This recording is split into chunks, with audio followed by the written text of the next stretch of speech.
Sportátturinn mánudagskvöld á Suðurland FM. Mikið rétt sportátturinn með ykkur hérna á þessu mánudagskvöldi. Við erum núna komin yfir í körfuknattleikinn og á línuna er komin þjálfari bikarmeistara og Íslandsmeistara og deildarmeistara KR.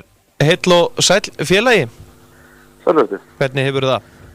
Ég hef það bara góð. Já. Ég hérna á satt hérna á skrifstofu og var að tala við drottningu Suðurlands, Sigrún Kristmundsdóttir. Já, hún er þjálfa KR í fyrst deildinni, eða ekki? Já, hún heimst að ég myndi gefa henni shoutout, þannig ég gera það bara hér með. Já, auðvitað, það er ekki að spyrja þig. Við Sunnlendingar erum alltaf stoltir okkar fólki hvar sem þau eru á landinu. Já, með líka verið það. Já. En það er náttúrulega kannski í fyrst deild kvenna, hefur náðu eitthvað að fylgjast með KR-stúlkunum þarna? Já, það er ánægilegt að sjá bara hversu margar ungar og efnilega stelpur að koma upp og þetta er svona verkefni sem er í vinnslu og stelpurna sem hefur framtíðina fyrir sér og eftir að vera flottir fulltrúar KR í framtíðinni. Heiður hún bara standa sér vel líka á sinni fyrsta ári og ég held að þótt að liða ekki komast upp núna þá er svona jákvæð teikn á lofti. Já, náttúrulega. Og það verður það ekki allar áfram þessu efnilegu stelpur í þessu verkefni? Ég býst við, það eru langflestar uppáldar hérna hjá félaginu og stelpur mikið sem eru fættar 2000 og 2001, þannig að það kannski er þetta ætlast til þess að það sé að fara brillar alveg strax en hann ekki hægt að sér og verið duglegar og það er mikil metnaðar í kringu þar, þannig að ég held að við káum einhver sem ekki mikið lengur að fara að horfa upp á liði í fyrstöldinni og getur þá mótist við frá góðu liði í úrstöldinni sem er byggt upp á heimastöldinni í framtíð aðkomastöldur. Þú það ekki búin að vera viðlógin eitthvað kvennakörfunni gennum tíðina? Jú, ég var aðstofþjálfari að Benna 2010 þegar í úrslagkefnum þá og svo þjálfaði náttúrulega liði sjálfur hérna 2011 12 eða 12-13 tímabili. Þannig að ég er svona hefur í kringum þetta.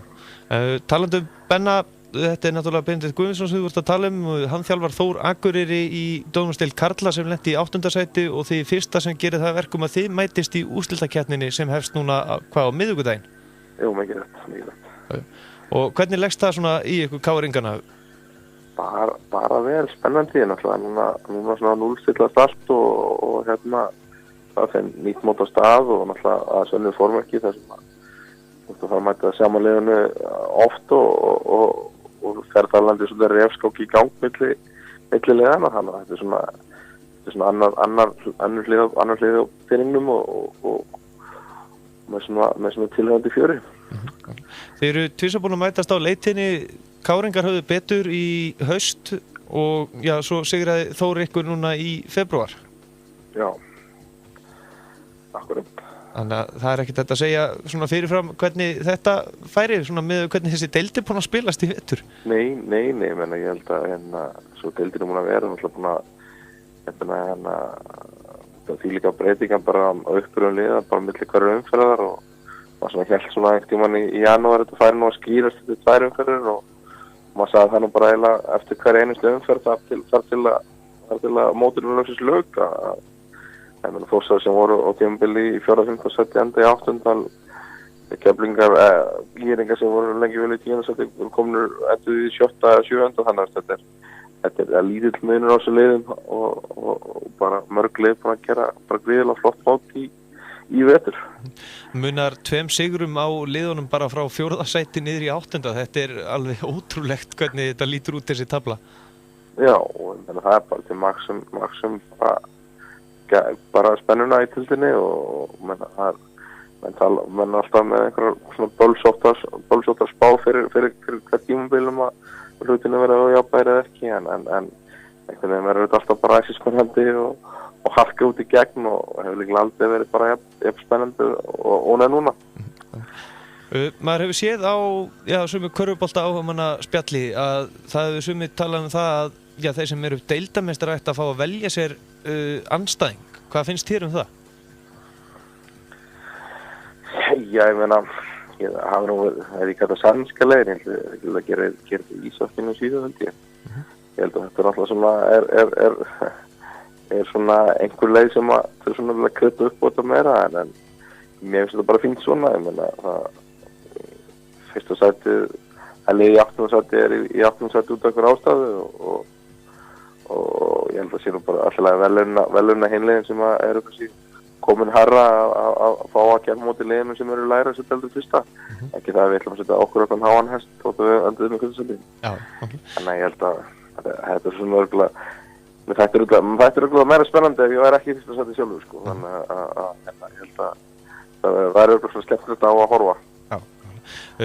Nú mann var ekki alveg hvernig það var en það var síðast þegar Benedikt þjálfaði á sínu fyrsta tímabili í dómnumstil karla með lið sem heitir Þór og það var reynda frá Þorlákshöfn. Þá endaði það í einhverju öskubusku ævintýri og þeir fóru allalega í úrslit. Já, mitt. Ég held að hann fór allalega í undanúrslit þegar hann kom með Fjölni upp hérna árið með Fjölni upp á fyrstöldinni. Þannig að ef hann búinn að fara í úrslit og múinn að fara í undanúrslit þá ætlum við verðum að stoppa hann í afturlöfslu núna, þannig að hann sé búinn að prófa alla flóruna. Já, það rífa niður þarna. Já, nákvæmlega. En svona, ef þú spáir í spilunum hvernig þetta eru náttúrulega þarna þið mætið Þór Akureyri, svo Grindavík, Þór Þorlákshöfn, Stjarnan, ÍR, Tindastóll, Keflavík. Þessi leikir, þetta er náttúrulega bara nýtt tímabil þannig séð þegar þetta er komið í úrslitakeppni, eða? Já, alveg klárlega og hann alltaf búið að vera ekki svona smá hyggst á efstu þremmuleiðunum, Káur, Stjarnan og Tindastóll og sama tíma hefur kannski liðin svona sem eru alltaf rifið síðan upp eins og Keflavík og ÍR sérstaklega sem er búin að vera svona góður róli seinnipartinn. Leið svona koma með svona meiri stemming kannski inn í úrslitakeppnina þeim tökum. Og það er svona ennþá frekar kryddar þetta upp. Þannig að ég held að það sé þannig bara stórar og flottar seríur framöndan og alls ekki svona auka kryddan í gangi eins og með stuðningsmannasveitir og annað slíkt. Þannig að ég held að þessi úrslitakeppni sé bara að fara að vera gríðarlega skemmtilega og spennandi. Munum við sjá hjá Káringum hina frægu gömlu miðju, veistu það? Nei, ég held að miðjan sé bara þeir sem stóða miðjan á sínum tíma eru komin í önnur hlutverk og sem er í fjölskyldunni eða bara í lífinu, þannig að ég á ekki vona á að svokallaða miðja munum mæta, en ég vona bara neilega að veri Káringar bara fylki sér saman og mæti voru til að styðja og hvort sem það er með söngum og köllum eða bara einfallega klappi og hrópum þá bara fylgjum allt með þökkum. En hefur eitthvað, nú er úrslitakeppnin í fyrstil karla að hefjast á morgun, það eru 4 lið sem berjast að elta hött upp í deildara bestu, hefur eitthvað náð að fylgjast með þessari deild? Já, við náttúrulega spilum þannig að þrjá leiki í bikarnum við 3 fyrstu liðin og þessi 3 efstu liðin, þannig að maður svona hefur fylgst svolítið vel með þeim og á þeim sögum og svo náttúrulega bara líka sem áhuga maður um fótbolta þá hef ég séð bara 14 leikjum og bara verið heitlaðar af mörgu sem er gangi hérna niður í dildinni, þannig þetta er bara mjög spennandi, maður svona höftur og virkilega hróskili fyrir hvernig þeir takluðu þetta tímabil. Meðan við hér Hafsteins vera búin að gera alveg frábæra hluti á Egilsstöðum og þegar við skoðum svona liðin á blaði þá kannski stendur hrættalega ekkert eitthvað upp úr en hann bara frá fyrsta degi og bara með liðið sér klárt og byrjaði að hala sigurum strax frá byrjun og verið skuldað að klára þetta mót en það kannski Valur og Fjölnir búin að vera svona í mótun og missa leiki hér og þar af þeim sögum. Já, nákvæmlega. Það má segja kannski að maður slettir þetta lið sem kannski kom mest óvart í fyrstildin, það má kannski segja að það sé Breiðablik jafnvel. Það var nú enginn búinn að spá þeim neitt svona upp í toppbaráttu.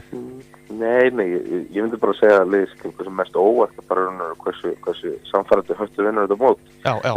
En blikarnir eru með skemmtilegan efnilegan kjarna á ungum leikmönnum sem hafa verið viðlóðandi í yngrilandsliðin og strákur eins og voru meir í sumar með 20 og Snorri Vignisson og svo Sveinbjörn sem var í viðlóðandi við 18-liði fyrra og Ragnar Jósef sem búin að vera í kringum og yngrilandsliðin líka, þannig að plús svona aðra leikmenn sem hafa spekt sér bara í eftir og fyrstu dildinni, þannig að þeir eru bara vel mannaðir. Þannig þeir eru bara búin að vera flottir og kannski svona nýttir það kannski þar hólur sem að hafa myndast og hversu illa gekk að Hamri svona framan af og og svo framvegis. Ég leifiði nú náttúrulega að það er elsti leikmaður Breiðabliks, hann kemur inn í tímabili núna í janúar, hann heitir Kjartan Atli Kjartansson, hann er gjarnan það að gagnrýna þjálfara og leikmenn í dómsdeild karla. Ég leifi þér bara hvort þú hefur eitthvað séð til þess á leiktíðinni? Já, ég sá að spilamöndi Val í janúar held ég. Janúar, februar, þannig að ég sá að spila í Smárunum þar og þar var hann bara samið við sig að nýbúinn að rífa af sér einhver 20 kíló í kettósis meðrunum sinni og leik bara vel út og hefur ekkert breyst með það að hann forðast svæðið fyrir innan þryggjarstælínuna eins og heita nefndin og klaffa fyrir þetta þryggjarstælínuna eins og venjulega. Hann er bara komið flottur á þenni. Það er eins gott að hann verði þá fagur orðin á þér núna í körfuboltakvöldunum? Já, hann er með svo mikið að sleggja manna kringum sig, hann lætur aðra sleggja og það stendur sem virkilega vel í sínu hlutverki. En svona, já, áður en ég sleppti þér, það er náttúrulega, það er eitt enn KR-lið sem við gleymum að tala það er KRB, hefur eitthvað séð til þeirra sem spila í annar deild karla? Já, maður reynir alltaf að sjá þá vitleysinga spreyta sig, þetta eru gríðilega skemmtileg karakter hann og það sem er að spila og maður svona það er alltaf gaman að hæfileikaríkum leikmönnum sem við áttu að sepa og vera pirraðið mjög fljótt. Það gleður alltaf maður slitla hjarta, þannig að maður reynir að sjá það leikið sem maður getur en því miður hafa náttúrulega rosalega margir.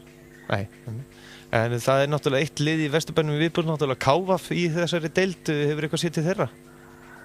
Já, svona aðeins, ég er náttúrulega að æfa hérna hjá okkur og ég þekki nú vel marga þarna strákar sem hafa verið hérna í fylgfórstarfunni hjá okkur og bara virkilega gaman að því að það leið sé hérna bara í gangi og bara eigur möguleika fyrir bara fjölga liðum hérna í Vesturbænum og tækifærum fyrir leikmenn sem er kannski svona komin yfir það besta og er kannski alveg tilbúin að æfa 5-6 í viku að geta haft hann á sama stað til að spila. Finnur Freyr Stefánsson, þakka kærlega fyrir að gefa okkur tíma og gangi ykkur sem allra best í úrslitakeppninni. Þið væntanlega eru með setta markmið að verja titilinn? Jú, klálega. Við byrjum bara á einu leik í einu og við hvetjum þá sem að vera á ferðinni bænum að kíkja í Dívarhöllina á miðvikudaginn. Bestu þakkir. Takk. Ok, blessaður. Já, veislan hún náttúrulega hefst annað kvöld í körfunni. Við byrjum bara í fyrst til karla, það er Fjölnir Hamar og mér skilst að fyrir sunnlendinga áhuga sama þá eru fríar rútuferðir á þennan leik og já, þetta er þannig að já, leikurinn hefst kortir yfir 7 og svo er klukkan 7:30, það er Valur Breiðablik fyrsti leikurinn, svo eru næstu leikir, það verður þannig á leiki á föstudaginn og já, Breiðablik Valur hefst kortir yfir 7 og sama tíma Hamar Fjölnir í Hveragerði og í dómsdeild karla 8. úrslitið hefst á miðvikudaginn með leik KR og Þór Akureyri klukkan kortir yfir 7.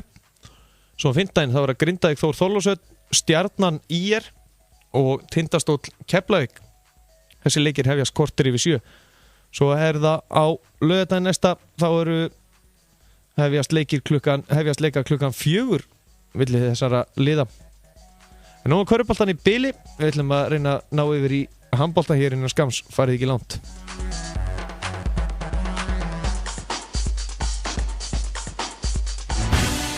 Allt sem tengist íþróttum.